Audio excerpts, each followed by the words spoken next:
How's everyone doing today? Welcome back to Chef Machine. Today we're making my favorite fast food chicken sandwich, none other than the Chick-fil-A crispy chicken sandwich. And I love Chick-fil-A, guys. I'm a huge fan. Anyone who knows me, huge fan of Chick-fil-A chicken. It's got so much flavor, juicy, perfect every time. Now I'm going to show you guys how to make that same delicious chicken that we all know and love at home, quick and easy. Now stay with me and let's make this together. Okay, the first step of making this delicious chicken is we're going to go ahead and throw in the chicken, and we're gonna put a 1/4 cup of water on that chicken. Top of that 1/4 cup of water, we're also gonna add in 1/2 cup of pickle juice. And trust me, everyone knows, there's no secret, Chick-fil-A, one of their secret ingredients, pickle juice, adds a lot of acidity to it, nice sweetness.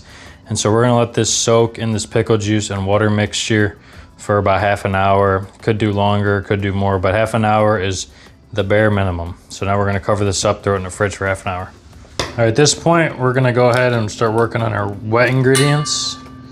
Now, we're gonna go in there with 1 egg.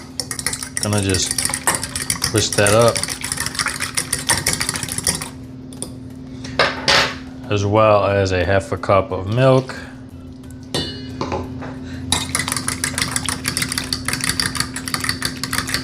And this is just our egg wash. We're gonna set this aside and we're gonna make up our dry ingredients for the breading. All right, now we're gonna start making up this batter. So we're gonna go in there with 1 cup of flour. Next, we're gonna go in there with 3 tablespoons of powdered sugar. And we're not baking, guys. This doesn't have to be completely perfect, leveled off. When you're baking, you definitely want to be exact. But now we're gonna go in there with a 1/2 teaspoon of paprika, 1 teaspoon of black pepper,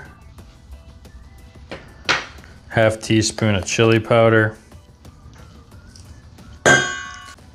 1/2 teaspoon of salt, 1/2 teaspoon of baking powder. And optionally, you can throw in some cayenne if you want to kick, 1 to 2 tablespoons. I'm just gonna go in there with about 1/2 tablespoon. Now we're just gonna get the whisk this together. And now our batter and wet ingredients are ready. Now we just gotta go ahead and start getting these breaded up. All right, guys, it's about that time. Got our marinated chicken. Gonna drip off the excess, throw it in the wet mixture.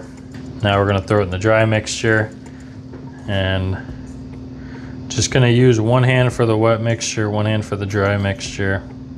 And I'm using 3 chicken breasts here. And we're gonna go from the dry, back into the wet, back into the dry. This is how you always get the crispiest chicken. And you take this out, you just place it on a drying rack.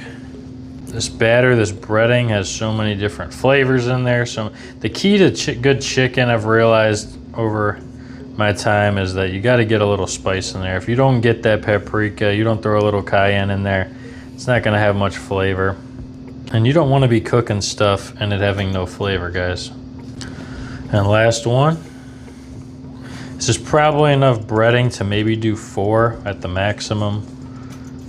So I would definitely keep that in mind. It's not an egregious amount of breading. You're not gonna have a ton left over, but you could definitely make at least 1 more, I would say. And you don't have to make sandwiches out of this. You can cut these up, make strips out of them, make nuggets out of them, do whatever. I'm making a delicious sandwich today.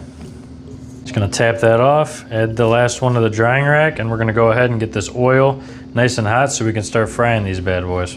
Okay, I got my stainless steel pan out. I'm gonna go ahead, put a decent amount of oil in there.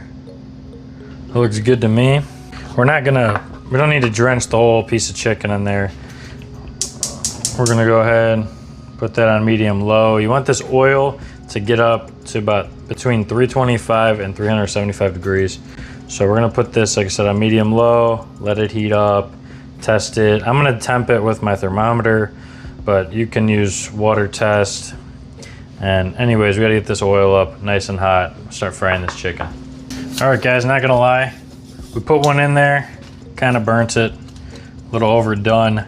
Had the oil too hot, so learn from my mistakes. We're gonna put this one in there, looking like 3 minutes aside. Honestly, cooked up, the other one cooked up well, it was overdone. And so like I said, we're gonna do about 2 to 3 minutes per side. I've dropped the temperature down to about the 4 o'clock position, as before I was around the 7 o'clock position. That's why it's important, if your oil is supposed to be 350 and it's up over 400, it's gonna cook a heck of a lot faster.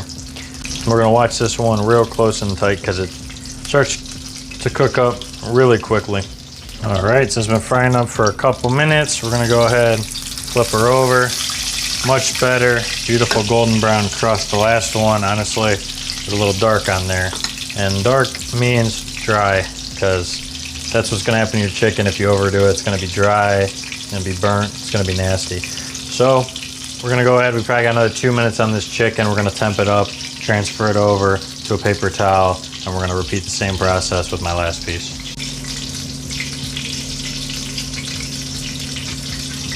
All right guys, temp this one up. I'm gonna go ahead and get it off of there, get it onto the nice dry paper towel.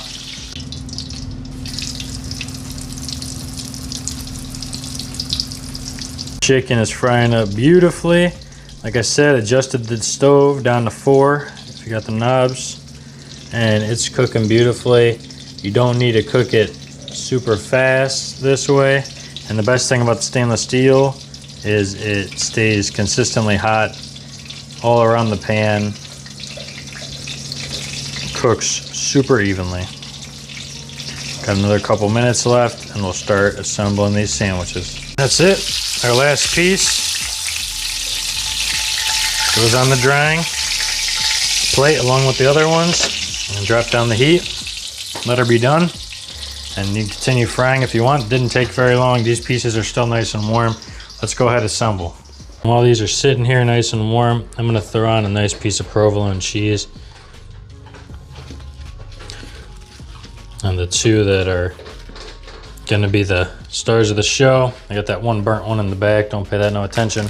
While these cool off, and then we're gonna assemble. In order to fully appreciate this chicken sandwich, I think we have to try it first and foremost with only mayonnaise and cheese, because that's how a lot of sandwiches are nowadays. Mayonnaise, pickles, and cheese. And unless you're gonna get the deluxe, which is what I would order from Chick-fil-A personally, Chick-fil-A Deluxe, we're gonna go ahead and throw in a couple pickles, a couple bread and butter chips, right on there, looking gorgeous. Throw on that delicious lid, and boy, oh boy, we got a gorgeous chicken sandwich there. I cannot wait to try this one out.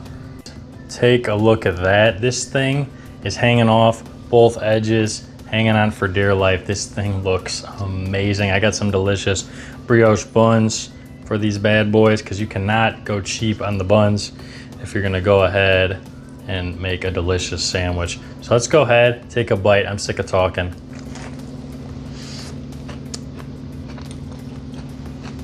Oh my God. That thing is perfect. That is, got such the perfect amount of kick there. Paprika, cayenne pepper, there's so much flavor, and you get that aftertaste of pickles. There's pickles on there too, but you just taste it in the breading. Sweetness, that delicious, delicious flavor of that heat paired with, it pairs great with that Chick-fil-A sauce, pairs great with the pickles and the mayonnaise, the fatty mayo. Just absolute perfect sandwich. And I would go say that this sandwich tastes, maybe if you gotta rank it 1 to 10, how close is it to Chick-fil-A? It's an 8. It's close, guys. This one is delicious, and it's not gonna break the bank. Trust me, it's a lot of fun to make, super easy. Try it out for yourself. Don't forget, check out some other videos, like, subscribe, and I'll see you guys in the next one.